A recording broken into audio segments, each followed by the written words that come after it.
I don't know if the camera is gonna... this is a new phone to me. I'm just trying to set it down and talk. I don't know if the camera is not going to be aimed at me. I'm trying, but not trying that hard. How's that? I went to the VA hospital tonight, and they threw me out because I had an advocate on the phone with me. I went in there, and they checked me in. They took me through triage, and then they brought me back into an ER room, ER 9, at the VA hospital here in Reno, Nevada. The doctor walked in the room and said, "Is your phone turned off?" And I said, "No, as a matter of fact, I have an advocate on the phone with me." And he said, "Well, then I'll talk to you when you hang up." I said, "No, the advocate is here to go through this process with me." And he refused me, the advocate. I need a mental health advocate. Otherwise, they control the narrative and they operate with impunity without any accountability, which is sort of what impunity is. But it's especially important that psychiatric patients have an advocate with them. Otherwise, these doctors and ER staff, they have complete control of the narrative. And well, this has happened to me countless times. I am what I am because they say that that's what I am. They get to dictate exactly what I am with their interpretation of my diagnosis, or not to even take into account my diagnosis or diagnoses, however you say that.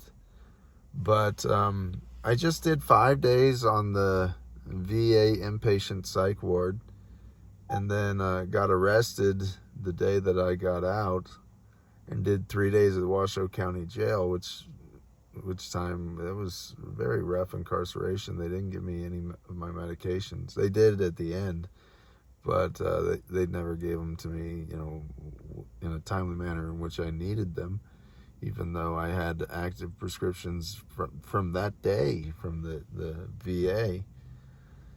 Anyway, it's been a very difficult time, and I just had EMS out because I was trying for a mobile crisis service, because after going to the VA ER and being thrown out, I need to know what other resources are available to me in the community, because I still am in crisis.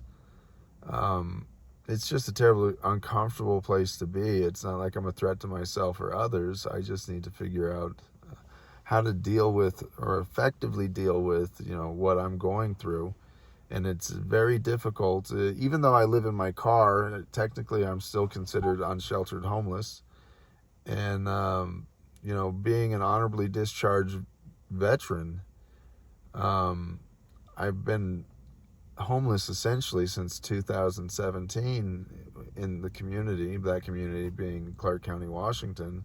And recently I've relocated to Reno or Sparks, Nevada, whichever one you want to consider it.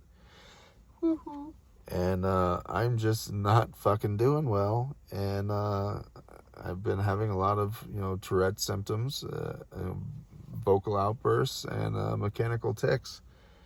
And it's bugging the shit out of me, and I'm bugging the shit out of other people, Bill in particular. And, I'm just sort of fucked right now. I don't have any options. And if you can watch the other videos, you'll see that I'm trying to, overly engage it to the point that it seems that I'm wasting resources. But honestly, I think I'm just pointing out some inadequacies within the system. And it's not just the Reno area. I think it's systemic to EMS in general. We're trying to deal with a nation that is dealing with severe mental health issues. They've poured a lot of money into, 988 and other types of crisis lines, but they don't have the ability to do anything. And honestly, I'm of the impression that they're causing more harm than good. But who am I to say? That dude came back, but without his dog. How interesting is that? I don't know where Tahoe is, but that was Steven. He was in my last video. He seemed like a pretty cool guy, and he had a really neat Cocker Spaniel.